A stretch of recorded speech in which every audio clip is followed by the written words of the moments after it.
เว้ยหลังบัตรคือบ่มีมันบัตรเก่าเนาะเอาต้องใช้บัตรปัจจุบันแหม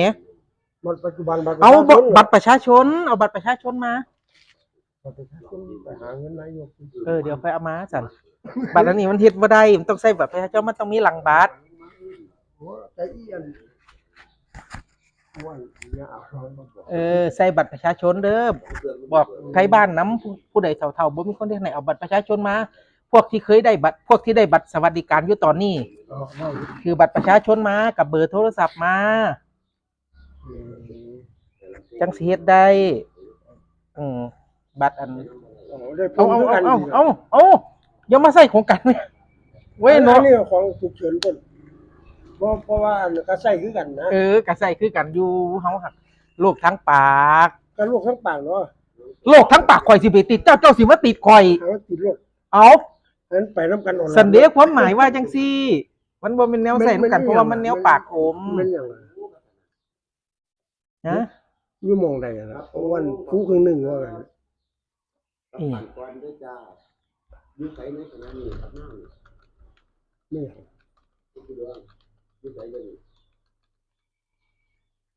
ตอนนี้ไหนถึงได้กลับบ้านเว้าสู่ฟังดูมันเป็นไปจังได๋เว้าหยัง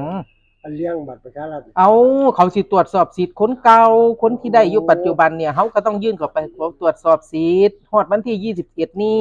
21 22ที่นี่ทุกคนยื่นเข้าไปวันที่4ถึงวันที่21 22เสร็จแล้วก็เขาสิตรวจสอบสิทธิ์ประกาศผลว่าผู้ใดผ่านบ่ผ่านวันที่ถามเรื่องเดือนกรกฎาคมถามเรื่องรายได้พร้อมบ่เขาตรวจสอบซุอย่างแหละเข้มข้นขึ้นกว่าเก่าผู้ใดที่มีเป็นทะเบียนเกษตรเนื้อที่บ้านบ่เกิน25ตารางวาเนื้อที่นาบ่เกิน10ไร่บ่มีหยังเอาบ่ได้ขึ้นทะเบียนเกษตรติบ่เอาบ่มีนาเลยมีอยู่แต่เขาบ่ให้สินาได้เฮ็ดหยังบัดนี้แต่เขาชอบปลูกไว้กับเขาบ่ได้เฮ็ดนาเนาะเอาอันนี้เว้าตามคนจริงเขาบ่ได้เฮ็ดนาเว้าสู่ฟังนี่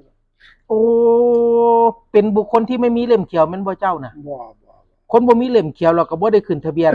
โฉนดบ่ได้ขึ้นทะเบียนมันสิเป็นจังซี่เด้อเป็นบุคคลธรรมดาเนื้อที่บ้านไม่เกิน25ตารางวาและมีฝังและมีเนื้อที่ดินรวมกันไม่เกิน1ไร่สมนี่คันเกินคันของเจ้าคันเจ้าเนื้อที่ให้เขาเซานั่นบ่ได้ขึ้นเป็นทะเบียนเกษตรมันสิเอามารวมเป็นที่อยู่อาศัยมันสิเกินอาจสิตกบ่เพราะว่าอันนี้มันสิเป็นของเมียหรอกเป็นของเมียเอาบ่รวมกันเอาอย่าเว้ารวมกันเว้าเฉพาะส่วนซื้อเจ้าของ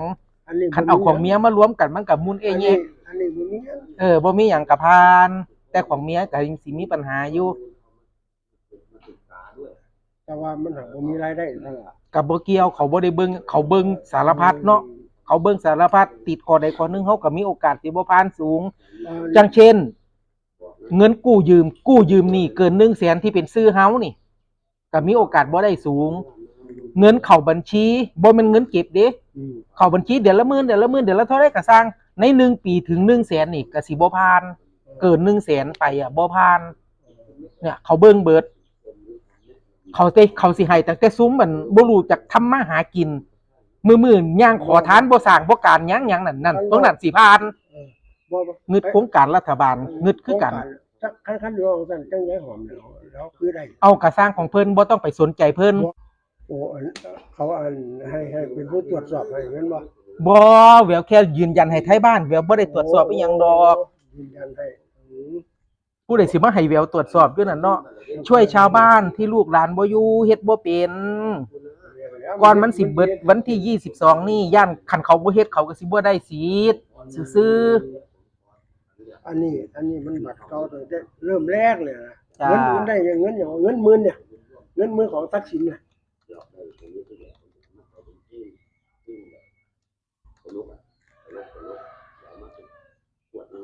มันนี่เขาเลยมาโอนเข้าบัตรประชาชนน่ะนะ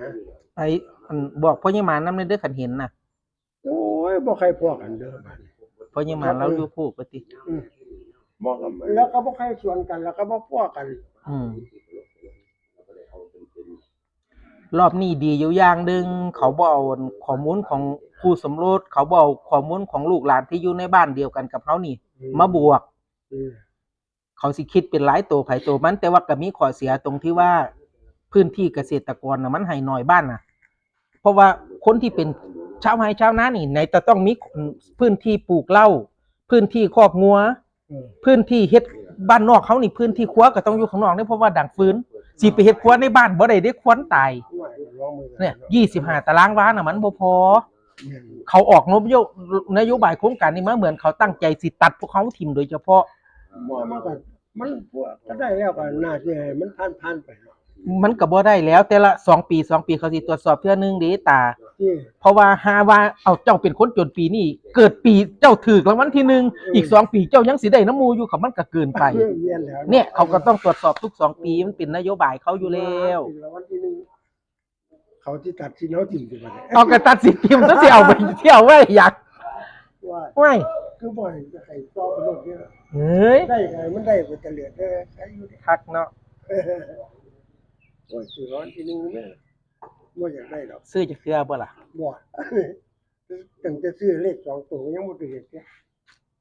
คือกันนั่นล่ะซื้อว่าซั่น งวดนี้ปีนี้150 ไอ้ย ปีนี้ค่าเลข อย่าไปซื้อเซ็นเขาแม่เนาะ เอาเขาให้เส้นเหยียนเส้นเหยียนเนาะ นี่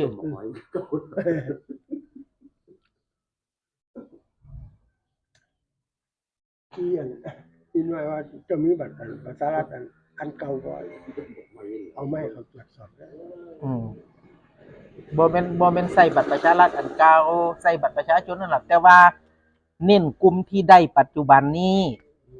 ต้องเว้าจังซี่มันจังสิถูก แต่ว่ามันก็บ่ถูกมันจะเครียดหรอกนะ จ้า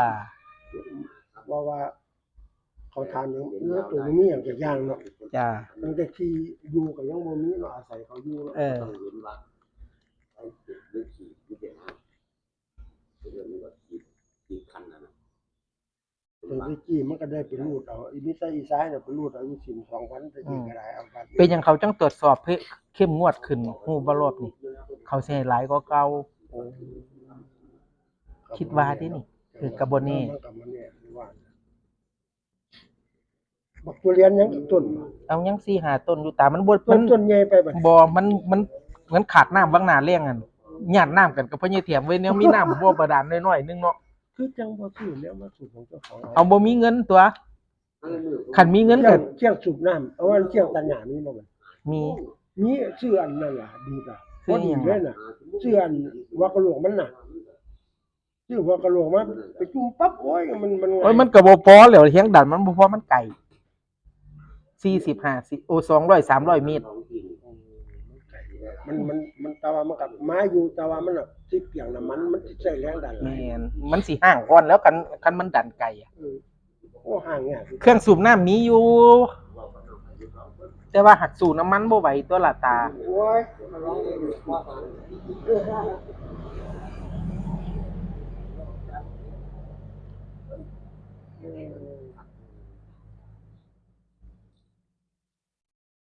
น่าดีเฮ็ดให้แบบทักษิณมันบ่ต้องได้ตรวจสอบผ่าน